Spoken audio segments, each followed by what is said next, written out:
اپنا کندھا مارا تو وہ ہاتھ سے کندھے کو سہلاتے پیچھے ہوئی۔ کیا بول رہی ہیں بھابھی؟ ارے قسمت والی ہو، پھپھو اپنے اکلوتے بیٹے کے لیے تمہارا رشتہ لے کے آئی ہوئی ہیں۔ بھابھی کی بات پر ساتوں آسمان اس کے سر پر گرے تھے اور اس نے پھٹی آنکھوں سے بھابھی کا خوشی سے چمکتا چہرہ دیکھا۔ بھابھی میرا رشتہ؟ اس کی پھنسی پھنسی آواز نکلی۔ ہاں جی، تمہارا رشتہ اور نکاح کی تاریخ بھی رکھ کے جائیں گی۔ ابھی دونوں تایا اور تائیاں بھی آتے ہی ہوں گے۔ بھابھی اپنی خوشی میں اس کا زرد پڑتا چہرہ نہیں دیکھ سکی تھی جو بالکل پیلا بہار ہو چکا تھا۔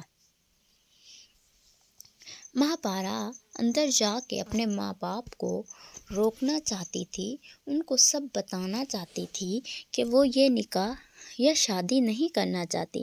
ابھی تو اس کو پڑھنا ہے اور اچھی جاب کرنی ہے، اور سب سے بڑھ کر وہ اس شخص سے شادی جیسے پاکیزہ بندھن میں کیسے بن سکتی ہے جو اس کی عزت کی دھجیاں بکھیرنا چاہتا تھا، وہ شخص جو اس کو ذلیل و رسوا کرنا چاہتا ہے۔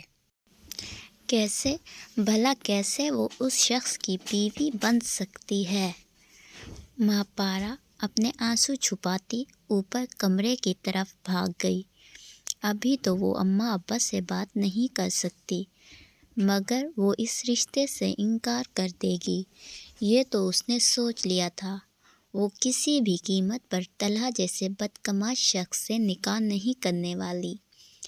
اس کی بھابھی مہاپارا کے اوپر بھاگ جانے پر مسکرائی تھی، کیونکہ اس کو لگا تھا کہ وہ شرما کر اپنے کمرے میں چلی گئی ہے۔ مہاپارا کمرے میں آتے ہی دھاڑیں مار مار کر روئی تھی۔ بچپن سے اس کی پسند اور ناپسند پوچھنے والے اس کے اماں ابا نے پوری زندگی کا فیصلہ کرتے ہوئے ایک بار بھی بیٹی سے نہیں پوچھا کہ کیا اس کو یہ رشتہ قبول ہے کہ نہیں۔ اس کے اماں ابا صرف دولت کو ہی دیکھ کر کیوں اس دولت سے اس کی خوشیاں مشروط کر رہے ہیں، حالانکہ اگر وہ اس کو اپنی طرح کسی غریب گھر میں بھی شادی کر دیتے تو وہ خوشی خوشی شادی کروا کر چلی جاتی، مگر طلحہ کے ساتھ کیسے کرے گی جس کا کردار ہی صاف نہ ہو۔ وہ سوچ چکی تھی کہ اس نے نکاح شادی جو مرضی ہو سب سے منع کر دینا ہے، چاہے سب ناراض ہی کیوں نہ ہو جائیں۔ وہ اپنے گالوں سے آنسو صاف کرتے ہوئے زمین سے اٹھی اور شیشے کے سامنے جا کے کھڑی ہوئی۔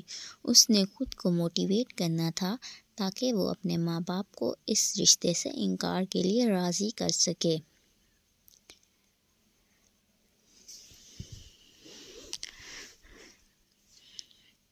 جانو، سمجھنے کی کوشش کرو، امی میرے پرزور اصرار پر ہی صفدر ماموں کے گھر گئی ہیں، ورنہ تو امی کو مہاپارا میڈم زہر لگتی ہیں، زہر۔ طلحہ اس وقت اپنے بڑے ماموں اکبر کے گھر ان کی چھت پر موجود تھا، جہاں وہ اپنی کزن پلس محبوبہ نشا کو منانے کی کوشش کر رہا تھا، جو اس سے ناراض ہو چکی تھی کہ پھپھو مہاپارا کے گھر رشتہ کیوں لے کے گئی ہیں۔ طلحہ نے الف سے لے کر یہ تک ساری بات بتا دی تھی کہ وہ بس اس کو بدنام، ذلیل و رسوا کرنے کے لیے نکاح کا ڈرامہ کر رہا ہے، ورنہ شادی تو وہ اپنی محبوبہ سے ہی کرے گا۔ نشا اس کی پلاننگ سن کر بہت زیادہ خوش ہوئی تھی، کیونکہ وہ سب کزنیں مہاپارا کی وجہ سے ہمیشہ دبتی ہی آئی تھیں۔ ایک وجہ تو مہاپارا کا خوبصورت ہونا اور دوسرا اس کا یونیورسٹی میں اعلیٰ تعلیم حاصل کرنا، اور آج جب اس کے رسوا ہونے کی پلاننگ سنی تو دل تک ٹھنڈک اتر گئی۔ پوری زندگی کے لیے اس کے کردار پر دھبا لگ جائے گا، اس سے بڑھ کر بھلا کیا چاہیے تھا ان جلن کی ماریوں کو۔ نشا اکبر تھوڑی بہت راضی تو ہو گئی تھی، مگر محبوب کو نخرے دکھانا بھی تو لازمی تھا، اس لیے روٹھی روٹھی سی دیوار کی طرف منہ کر کے کھڑی تھی۔ جانو، طلحہ نے اس کے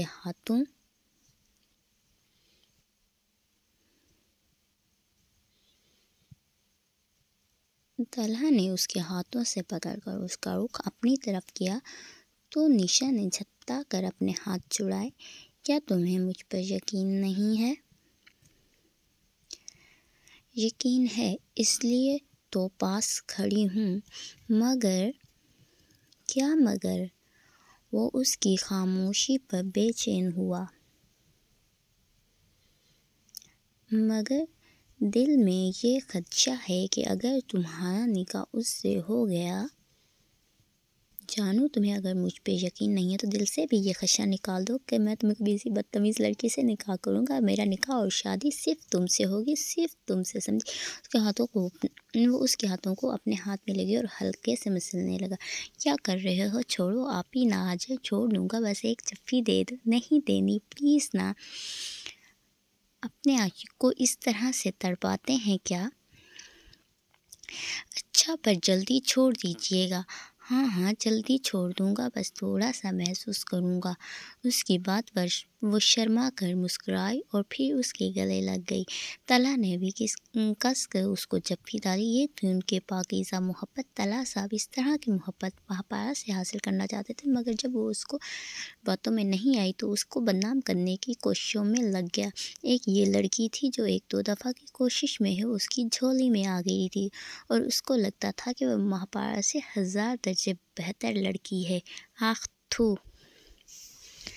مہاپارا کے کمرے میں تھوڑی دیر بعد ہی دروازے پر دستک ہوئی تھی اور پھر اس کی اماں کی شکل سامنے آئی۔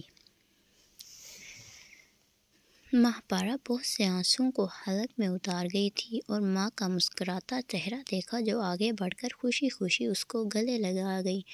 میں کہتی نہ تھی میری بیٹی بڑے نصیبوں والی ہے، اور آج دیکھو یہ بات ثابت بھی ہو گئی۔ اماں، وہ ہلکی سی منمنائی، بیٹیاں کتنی بڑی جلدی ہو جاتی ہیں۔ ایسا لگتا ہے ابھی کل تو تم قدم قدم چلنا شروع ہوئی تھی اور آج رشتہ بھی آ گیا۔ ماں کے ساتھ ساتھ اس کی آنکھوں میں بھی پانی چمکا۔ اس کی ماں نے پکڑ کر بیڈ پر بٹھایا اور پھر اس کے چہرے پر پیار سے ہاتھ پھیرا۔ پتر، تیری پھپھو تیرا رشتہ لے کے آئی ہیں، ہمیں تو یقین ہی نہیں ہو رہا، اتنا اچھا رشتہ آ گیا، ہمیں تو کوئی اعتراض ہی نہیں، بھلا اپنا بچہ، اس کے لیے کیا اعتراض ہونا؟ مگر تیرے ابا نے بھیجا ہے کہ ایک دفعہ تجھ سے رسماً پوچھ لیں، ویسے ہم نے تو ہاں کر دی ہے۔ ماں کی بات پر اس کا دل کرلایا۔ کیسے رسماً پوچھا جا رہا ہے جہاں رشتے کے لیے ہاں پہلے ہی کر دی ہے؟ اماں، لیکن مجھے ابھی شادی نہیں کرنی، اور پھپھو کا گھر تو بالکل۔ پھپھو کے گھر کیوں نہیں؟ کیا کسی اور کو پسند کرتی ہے؟ اس کی ماں جو تھوڑی دیر پہلے مسکرا رہی تھی اب اس کی بات پر ایک دم سے کرخت ہوئی۔ وہ ماں کے لہجے پر پریشان ہوئی۔ جتنا اس کو آسان لگ رہا تھا کہ رشتے سے انکار کر دے گی، تو ماں کے رویے پر اس کی ساری ہمت گم ہوئی۔ نہیں اماں، میں کسی کو پسند کرتی بھی ہوتی تو تیری شادی ادھر ہی ہوتی جہاں ہم لوگ رشتہ کرتے۔